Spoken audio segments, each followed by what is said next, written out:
Before we get back to the episode, if you're listening on Spotify, please take a moment to tap 5 stars. It's one of the easiest ways to support Forensic Tales and helps the show reach new listeners. Thank you so much for being here. To get this episode of Forensic Tales ad-free, check us out at patreon.com/Forensic Tales. Forensic Tales discusses topics that some listeners may find disturbing. The contents of this episode may not be suitable for everyone. Listener discretion is advised.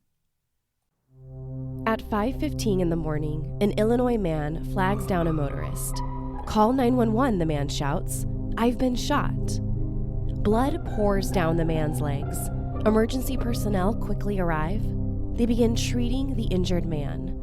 Police investigate the scene and make a horrific discovery.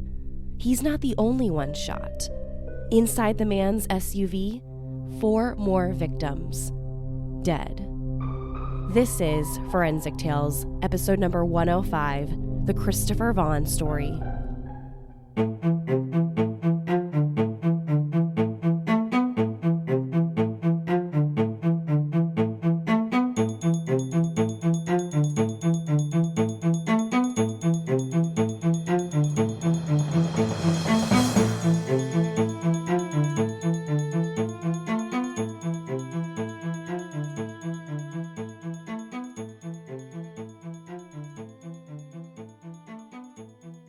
Welcome to Forensic Tales. I'm your host, Courtney Fretwell Areola.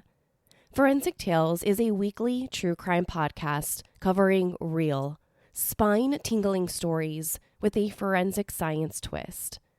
Some cases have been solved with forensic science, while others have turned cold. Every remarkable story sends us a chilling reminder that not all stories have happy endings. Sharing true crime stories isn't just about the story themselves. It's about getting justice for the victims and their families. True crime helps hold criminals accountable so they can't continue to cause us harm. As a one-woman show, your support helps me find new exciting cases, conduct in-depth, fact-based research, produce and edit this weekly show. For supporting the show, you'll get early ad-free access to weekly episodes, exclusive merchandise not available anywhere else, bonus content, shout-outs in episodes, and priority on case suggestions. To learn more about supporting Forensic Tales, consider visiting our Patreon page at patreon.com/Forensic Tales, or by simply clicking the support link in the show notes. You can also help support the show by leaving a positive rating with a review. Please continue to tell your friends and family who love true crime about us. Now, let's jump right into this week's case. Hey everyone, before we get into this week's story, I just want to wish you all a very happy and healthy new year. I hope you are all staying safe and healthy right now, and that you get to spend some much needed time with loved ones. I know I'm looking forward to seeing what this new year brings, so let's go 2022. Now, I've got some new and thrilling news to share with you. Spotify now has a review and rate feature for podcasts. This is brand new for Spotify, and this is very exciting for Forensic Tales. I know a lot of listeners who listen to my show on Spotify, and up until now, just literally a week or two ago, you haven't been able to leave your favorite shows, ratings, and reviews, but now you can. So if you're listening on Spotify right now, please leave Forensic Tales a fantastic rating. The more positive reviews we get, the more you can help grow the show and get it out there in front of other true crime and forensic science lovers. As always, I am so grateful and I greatly appreciate your support. This week's case takes us to Channahon, Illinois in June 2007. Around 5:15 a.m. on June 14th, 2007, police officers were dispatched to a wooded area near the Bluff Road interchange in I-55. A motorist called 911 after spotting an adult male bleeding and limping away from a vehicle parked on the road's shoulder. When first responders and paramedics arrived on the scene, they encountered a pickup truck and two males. One of the males was the motorist who called 911, and the other one was covered in blood. Paramedics began treating the male victim, who suffered 2 gunshot wounds, one to the left hand and another to his left thigh. While paramedics worked on him, additional officers arrived on the scene. One of the officers approached the male victim and asked him what happened. Was he in a car accident? No, the victim responded. A few minutes later, officers discovered a Ford Expedition SUV parked down the road. Inside the SUV, the officers made a horrifying discovery. Inside were 4 victims. One adult female was seated in the front passenger seat, and 3 young children sat in the back. All 4 had suffered gunshot wounds. Paramedics immediately began working on all 4 victims. They looked for any signs of life, but there were none. All 4 people were shot to death. The adult female victim had 1 gunshot wound to the bottom of her chin, and all 3 of the young children had been fatally shot 2 times each. Each were shot with a 9mm handgun that the police found lying on the ground under the front seat. All 4 victims appeared to have been shot by point-blank range. The adult female suffered a contact gunshot wound underneath her chin. One of the young female children had been shot near the right eye and in her right lower chest. The other young female was shot in the middle of her forehead and in her chest. Finally, the young boy victim had been shot in the forehead and near the under part of his left underarm, an indication that he had raised his arm in a defensive motion. Once the 4 victims inside the SUV were pronounced dead, first responders transported the only surviving adult male victim to the hospital, where he would receive treatment for non-life-threatening injuries to his wrist and leg.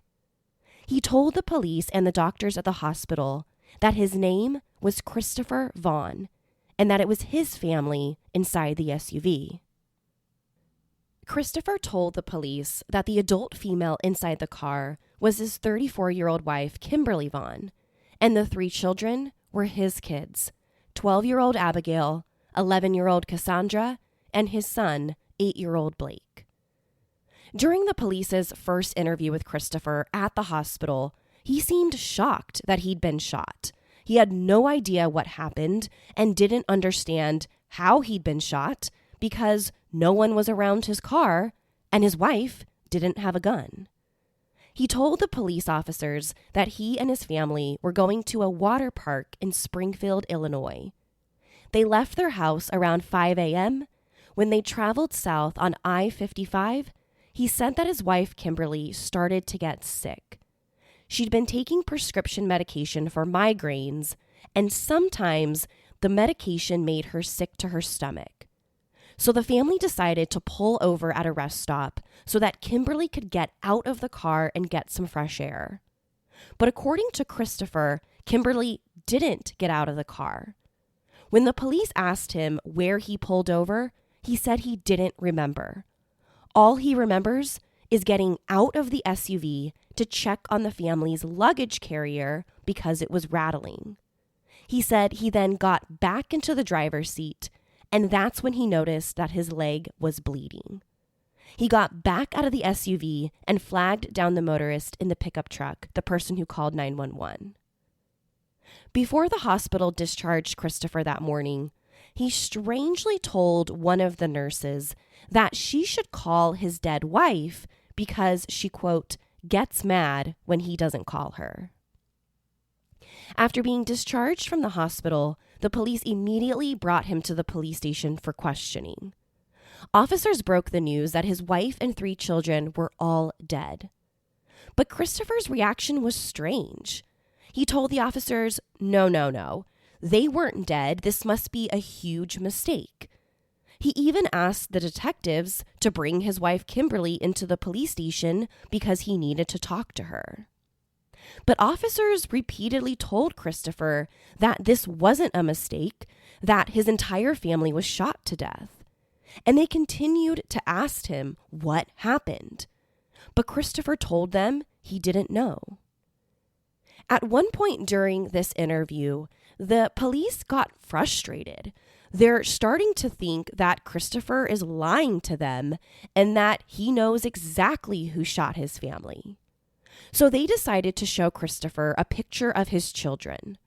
Officers thought that maybe if they showed him photographs of his dead children, that they would get some sort of reaction out of him. But nothing. Christopher continued to tell the police that he didn't know what happened and that he denied killing his wife and children. Detectives continued to question him at the station for over 14 hours. They were convinced that he had something to do with his family's murders, but without anything legally to hold him on, they had to release him. The following day, June 15th, the police brought Christopher back to the station for more questioning. This time, the police seemed to get a breakthrough, because during this second interview, Christopher told them that Kimberly, his wife, shot him after getting back into the SUV that morning. He told the police that he had no idea how his wife got the gun, but that she must have gotten the gun he brought to the shooting range the night before. According to Christopher and his story to the police, he took his 9mm handgun to the shooting range the night before on June 13th around 5:30 p.m. So, this must be the gun that Kimberly used to shoot him. But once again, the police didn't have enough evidence to hold him. So on June 15th, they released him for a second time and allowed him to go back home. 2 days later, this is now June 17th, they brought him back in. They just weren't buying this whole story about Kimberly shooting him or the 3 kids. This time, detectives continued to ask him about his family's history and their routine of their daily activities. They wanted to get a better picture of who this family was and why 4 out of the 5 of them ended up shot to death. After several hours of questioning, the police let him go home. This is now for the 3rd time. But little did Christopher know that the detectives were busy building a case against him. Detectives arrested Christopher on June 23, 2007, and charged him with 4 counts of first-degree murder in his family's deaths.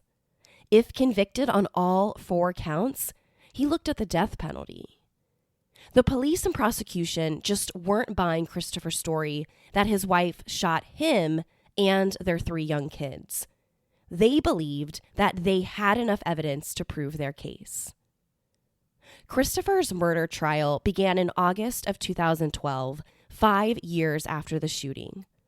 While awaiting trial in jail, Governor Patrick Quinn signed a statewide bill in 2011. This bill essentially abolished the death penalty in Illinois, which meant that prosecutors could no longer pursue the death penalty against Christopher. Instead, they would have to settle for life in prison without the possibility of parole. While sitting in jail awaiting his criminal trial, Christopher maintained his innocence and claimed that his wife shot him and their kids in a murder-suicide. But the prosecution argued that Christopher's story didn't line up with the forensic evidence they found inside the SUV. At trial, the prosecution argued that Christopher murdered his family because he was fed up with his life and the only way out was murder. He wanted to start his life over in the Canadian wilderness. The prosecution called Stephen Willett to testify. Stephen testified that he lived in Ontario, Canada, and that he had met Christopher on a website in 2006.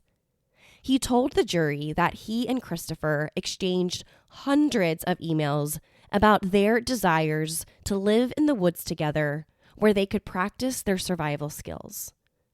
Although Stephen Willett and Christopher never met in person, they continued these email exchanges about their plans to live in the woods together for months. According to email records, in May of 2007, Christopher took a trip by himself to the Yukon Territories to scout out potential campsites for him and Stephen Willett to live. Willett testified that around this time, Christopher had asked him to help fake his death so that his wife Kimberly could get the insurance proceeds. But Willett told the jury that he wasn't comfortable doing this and that he told his friend Christopher that he wouldn't help him do this. He wouldn't help him fake his death. Now, in an email dated May 23rd, 2007, Christopher told Willett that he met a woman named Maya while out on this scouting trip to the Yukon Territories, and that he was thinking about bringing her along on the next trip. The emails between Stephen Willett and Christopher eventually stopped in June of 2007, around the same time as the shootings took place. The woman Christopher referred to in his emails to Willett, Maya Drake, also agreed to testify for the prosecution. Maya Drake, who identified herself as an entertainer at a gentleman's club, told the jury that Christopher visited her at the nightclub at least 4 or 5 times in 2007. Christopher allegedly told her many times that he planned to leave and divorce his wife during these visits. He said he planned to leave her to live in the Canadian woods. According to the prosecution, Christopher spent almost $5,000 during 2 of these visits just days before the shootings. The next person to testify for the prosecution was Dr. Larry Blum, the forensic pathologist who performed the autopsies on Kimberly and the kids. Dr. Blum testified that the bullet wound under Kimberly's chin was, quote, an angle gunshot wound. This means that the gun was in contact with her chin when it was fired. The gun would have incapacitated Kimberly almost instantly and killed her within seconds from this angle. But Dr. Blum testified that the gunshot wounds to the kids were different. The evidence suggested that someone shot the kids farther away. For example, 12-year-old Abigail was shot below the right eyebrow and in the right lower chest. During her autopsy, Dr. Blum noticed stippling marks near both wounds. Stippling looks like small dark dots made by a pencil. And when someone is shot with a gun held 18 to 24 inches away from the skin, the bullet usually causes stippling marks. These marks on Abigail's skin suggest that she was shot from 18 to 24 inches away. Now, the gunshot wound to Blake's head also had stippling marks, indicating that all 3 children were shot at most 18 to 24 inches away. Dr. Blum's testimony about the distance of the shootings seemed to help Christopher's defense. During cross-examination, Dr. Blum testified that he couldn't rule out the possibility that Kimberly committed suicide by shooting herself in the chin. He also told the jury that he found several different drugs in her system at the time of her death. Both of these drugs were prescription drugs. They were prescription medications that Kimberly took to deal with her migraines. According to Dr. Blum, both of the drugs referred to as NT and TM can cause suicidal behavior and ideations. The following expert to testify for the state was Matthew Knoll, an expert in shooting scene reconstruction. Matthew Knoll testified that the 9mm handgun used in the shootings was found in the SUV with a round in the chamber. This discovery indicates that the 9mm had fully cycled after the last shot and was ready to fire again. Knoll explained to the jury that in suicides involving a shot to the head, there is frequently not enough support of the gun after the shot to allow for proper cycling of the weapon. In many cases, this causes the gun to jam. Because the gun wasn't jammed and had fully cycled, he believes the gun was fully supported when shot into Kimberly's chin. In other words, he believes that Christopher was the one handling and supporting the gun. If Kimberly had held the gun in a suicide shot, the gun would have likely jammed. It also meant that the final shot probably wasn't to Kimberly's chin. Matthew Knoll also testified that he believed the bullet wounds on Christopher's body were on the wrong side of his body and inflicted by a gun barrel held flush against his skin. To Matthew Knoll, this indicates that the gunshot wounds to Christopher's body were self-inflicted in an attempt to stage the shootings and make it look like his wife was the shooter. And not to mention here that Christopher was the only one who suffered non-life-threatening wounds. Everyone else was shot point blank. He testified that the police found a pair of shell casings on the driver's seat of the SUV, and they likely got there after Christopher got out of the car.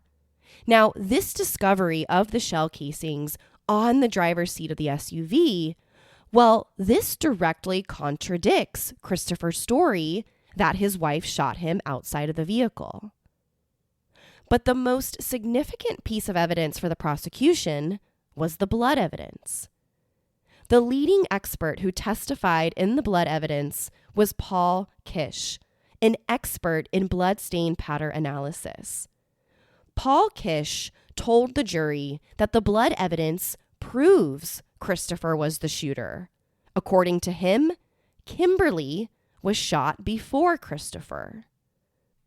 Paul Kish found Christopher's blood on the SUV's center console, Kimberly's arms, shorts, floorboard between her feet, and her seatbelt.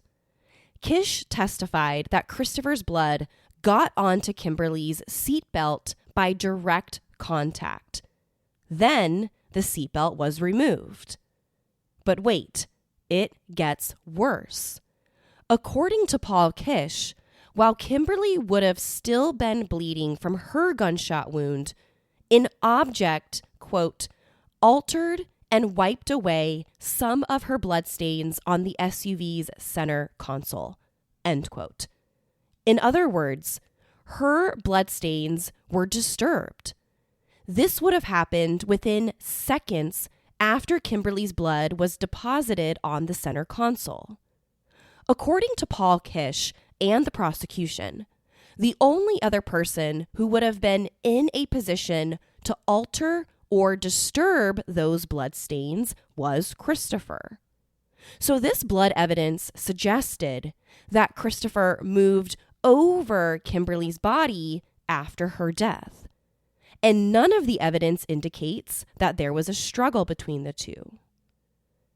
The prosecution used Paul Kish's testimony to argue that Christopher's story just didn't add up. If he had been shot by his wife while fixing the luggage carrier outside the SUV, why did the police find his blood inside the vehicle, especially the seatbelt and center console? The prosecution also presented evidence that blood stains found on Kimberly's right arm were inconsistent with back spatter. Back spatter refers to typically small droplets of blood that had been ejected from a gunshot wound and are common in cases of suicide. In most suicides, there are multiple spots of back spatter on the person's hands. But in Kimberly's case, she only had one individual blood droplet on her left hand. Even though she's right-handed, there wasn't anything on her right hand. The police also didn't find any blood droplets consistent with back spatter on the gun or on the trigger guard. TaxAct can think of a million things more fun than filing taxes. TaxAct is going to name some now.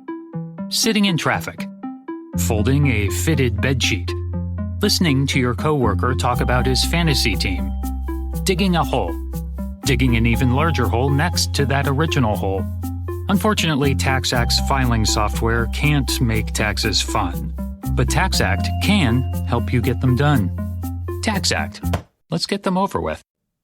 The prosecution also testified that crime scene investigators found blood droplets on the outside of the vehicle. These droplets belonged to Christopher. Because of their shape, experts believed that Christopher was standing still when he was bleeding, not frantically trying to get away from his wife. To them, these blood droplets suggested that he was standing perfectly still when he shot himself. To conclude their testimony in front of the jury, prosecutors introduced one last critical piece of evidence, and that was the police found 2 bullet holes in Christopher's jacket. Prosecutors argued that the 2 bullet holes found in the jacket were created when someone wrapped the gun in it, either to silence the gun or to conceal it, or possibly even to cushion a blow. And to the prosecution, this was Christopher holding, concealing, or cushioning the blow of the gun when he held it using his own jacket. The prosecution rested its case by telling the jury that the blood and gun evidence tells a straightforward story about what actually happened on June 14th, 2007. Prosecutors argued that Christopher tricked his family into thinking they were going on a trip to a water park, when really, his plan all along was to murder them. They believe that he pulled the car over once they got to a remote spot of I-55. Once the car was parked and he saw that no one was in sight, he pulled out his 9mm handgun and got out of the car. He walked around the SUV until he got to the front passenger window. He put the gun under Kimberly's chin and shot her. He then reached over to shoot his 3 kids. Prosecutors believe that he shot all 3 kids while they were asleep.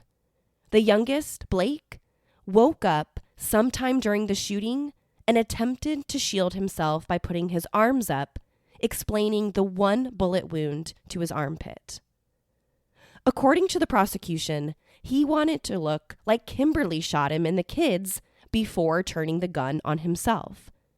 He then got back into the SUV and shot himself in the left wrist and thigh before dropping the gun at Kimberly's feet.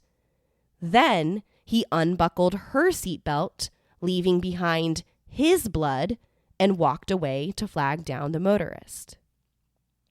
Prosecutors believed the motive was relatively simple and was supported by digital evidence, those thousands of emails the police recovered. Christopher killed his family and staged it to look like a murder-suicide so that he could disappear and live out this survival fantasy in the Canadian wilderness, where he didn't have to be a husband or a father anymore. He thought he could get away with it by telling the police that his wife was the killer. If there was any doubt that Christopher wasn't the shooter, the prosecution reminded the jury that he was the only one who suffered non-life-threatening injuries. When it came time for Christopher's defense attorneys to present, they told a much different story about that day. According to the defense, Kimberly was the shooter. He stuck to his story that although he doesn't remember much of the details, he pulled the SUV off the highway when Kimberly said she wasn't feeling well. Then she pulled out the gun, shot the kids, shot him, and then turned the gun on herself. So the first witness to testify for the defense was Michelle Polaro, a private investigator. Michelle Polaro was a pivotal witness to help explain Kimberly's state of mind at the time of her death. She read emails to the jury that Kimberly sent to family and friends only weeks before the shootings. In one particular email that Kimberly sent to Christopher just 2 weeks before, she told him that she talked to her doctor about personality changes as well as anxiety issues that she'd been experiencing. Other emails suggested that she was experiencing high blood pressure, migraine headaches, and stress. Kimberly's doctor also testified for the defense, the same doctor who prescribed her those migraine prescriptions that were found in her system. He told the jury that his last visit with Kimberly was on April 11th, 2007. During this doctor visit, he said that she could stop taking the medication if her migraines were gone for at least 3 months. When the prosecution cross-examined the doctor, he testified that Kimberly never once expressed, to him at least, feelings of being suicidal or feelings of depression. And she was not seeing him for that. She was only seeing this particular doctor and only went to him for these migraine headaches that she kept experiencing. Next up, the defense called its own blood pattern analysis to testify. Crime scene reconstructionist and blood expert Tom Bevel. Now, you might remember the name Tom Bevel. We talked a lot about Mr. Bevel, in last week's episode on Warren and Bonnie Horonek. Tom Bevel testified for the prosecution and presented critical blood evidence at trial. Now, in case you haven't listened to last week's episode yet, I won't drop any spoilers here, but let's just say that Tom Bevel has been the star expert in many, many criminal cases. So Tom Bevel took the stand as an expert witness for the defense. He testified that the blood evidence suggests that Kimberly could shoot Christopher and her kids. In his opinion, where the police found Christopher's blood inside the SUV doesn't necessarily contradict his story.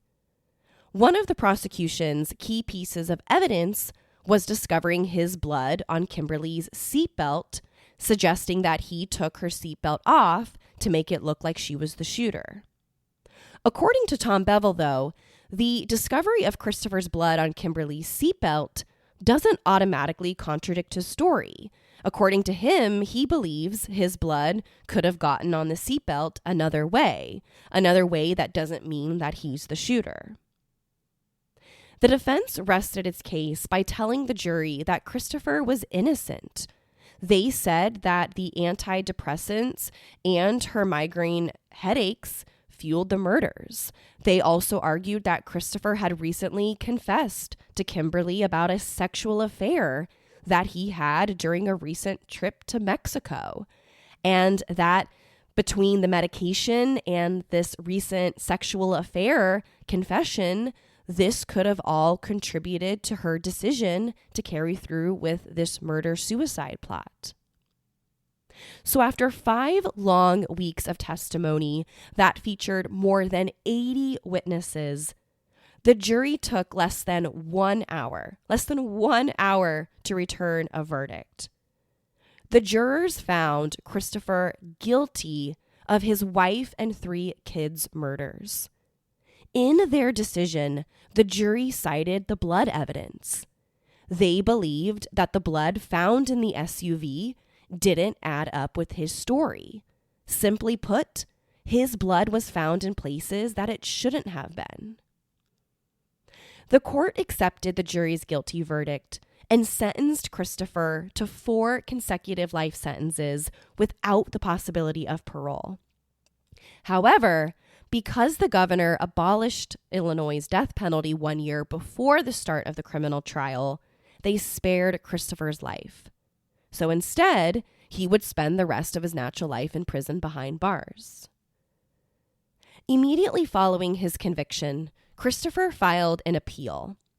In his appeal, he cited prosecutorial misconduct that violated his rights to an impartial jury. In addition, Christopher also argued that the prosecution's office improperly used his taped interviews with the police to sway the jury to reach a guilty verdict. Remember, the police interviewed Christopher 3 separate times before they arrested him. In each of these police interviews, the detectives, the police, audio and video recorded the interviews and played them at trial in front of the jury. And by doing this, by playing these taped recordings of the interviews, the prosecutor's goal was to essentially show the jury that Christopher rarely showed emotion during these interviews, even after learning that his entire family was dead, and that this lack of emotion pointed towards his guilt. So besides the blood evidence, certainly the jury would have been swayed by these interview tapes that really showed Christopher just being stoic. He was a statue throughout these interviews. He rarely cried. He rarely showed any emotion, even when his wife and 3 kids had been shot. Whether it was him or whether it was his wife, these videos would have been very, very damning at trial. So that was essentially his argument, was that these videotapes swayed the jury and that he didn't have a fair, impartial jury. But in this case, in his appeal, the appellate court disagreed with Christopher and they upheld his conviction. The court didn't believe the use of the tapes amounted to any type of misconduct. In all of the interviews, the police read him his Miranda rights, and he was never under arrest. At any point, he was free to go. So the prosecution simply used the tape to build their case, to show his lack of emotion, as well as show his demeanor right after the shooting. But this isn't the end of the Christopher Vaughn story. Through his new defense attorney, he's making another push to get the court to overturn his conviction. This time, he even has the support of the organization Investigating Innocence, an organization with one mission in mind: freeing the innocent and wrongfully accused. According to the Investigating Innocence website, they argue that the bullet trajectory evidence in this case is consistent with a murder-suicide. Using the defense's experts, they reconstructed the scene and found evidence to suggest that Kimberly was the one who shot and killed the kids while sitting in the front passenger seat. They also point to the known side effects of the prescription medications that Kimberly was taking at the time. In May of 2009, the FDA released new warning labels for Topamax. Topamax was one of the drugs that Kimberly was taking. And these new labels that the FBI released in 2009 advise patients to immediately contact their doctors if they begin experiencing suicidal thoughts or behaviors. And they also tell patients to look for new or worsening feelings of stress and anxiety. Investigating Innocence also points to other high-profile cases where the Will County State's Attorney's Office wrongfully convicted someone. The most notable case is Kevin Fox, a father who was mistakenly arrested by the county for allegedly murdering his daughter. Kevin Fox turned out to be completely innocent. So the Investigating Innocence organization is saying, hey, the authorities need to look at Christopher Vaughn's case because the county has a history of wrongfully convicting innocent people. Waukegan's defense attorney, Jed Stone, has recently signed on to be Christopher's lead counsel to pursue a new criminal trial. In an interview with the Chicago Sun-Times, Jed Stone told reporters that he and his team have, quote, been looking down many avenues, all of which lead to actual innocence, end quote. He also told the Chicago Sun-Times that they're starting by seeking clemency for Christopher from the state's governor early next year. Christopher Vaughn's story had been recently kept alive by the iHeartRadio podcast Murder in Illinois, Who Killed the Vaughn Family. The podcast claims to explore alternative theories and new forensic evidence that prove Christopher's innocence. But the podcast has received a ton of backlash for its interpretation of the evidence and how the victims are portrayed, specifically how Kimberly is portrayed in the show. Now, Kimberly's family has very openly criticized this podcast and has denied to participate in its production altogether. Bill Clutter, the Illinois Innocence Project co-founder, and the Investigating Innocence organization participated in the podcast. Dr. Phil also covered the case in a recent episode that aired on October 11th, 2021. In the episode, Christopher's parents talked with Dr. Phil about the case and still proclaim his innocence. Christopher Vaughn is currently serving his 4 consecutive life sentences at the Pickeninville Correctional Center. On September 26th of last year, he turned 47 years old. I'll continue to follow any updates because this case is ongoing and Christopher maintains his innocence in his family's murder. If and when they are made public, I'll be sure to bring them to you. Stay tuned. To share your thoughts on Christopher Vaughn's case, be sure to follow the show on Instagram and Facebook at Forensic Tales. Do you think the blood evidence was enough to convict him?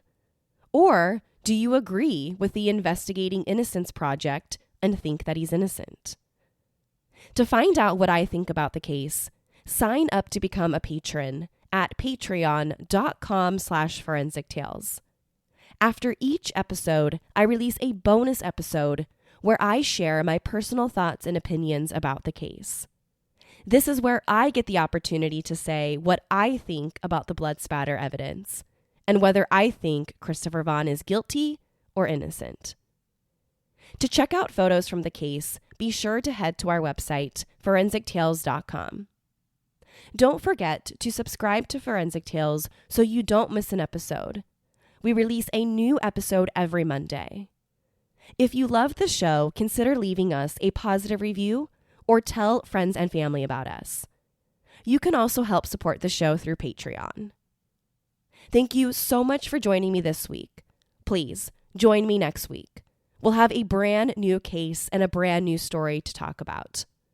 Until then, remember, not all stories have happy endings. Forensic Tales is a Rockefeller audio production. The show is written and produced by me, Courtney Fretwell Areola. For a small monthly contribution, you can help create new compelling cases for the show, help fund research, and assist with production and editing costs. In addition, for supporting the show, you'll become one of the first to listen to new ad-free episodes and snag exclusive show merchandise not available anywhere else. To learn about how you can support the show, head over to our Patreon page, patreon.com/Forensic Tales, or simply click the support link in the show notes. You can also support the show by leaving a positive review and spreading the good word about us. A true crime friend of yours is a true crime friend of ours. Forensic Tales is a podcast made possible by our Patreon producers, Tony A., Nicole L., William R., David B., Sammy, Paula G., Selena C., Nicole G., Christine B., and Christina M.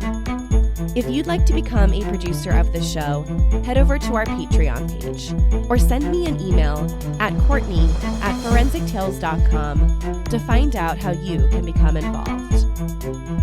For a complete list of sources used in this episode, please visit forensictales.com. Thank you so much for listening. Your support means the world to me. I'll see you next week. Until then, remember, not all stories have happy endings.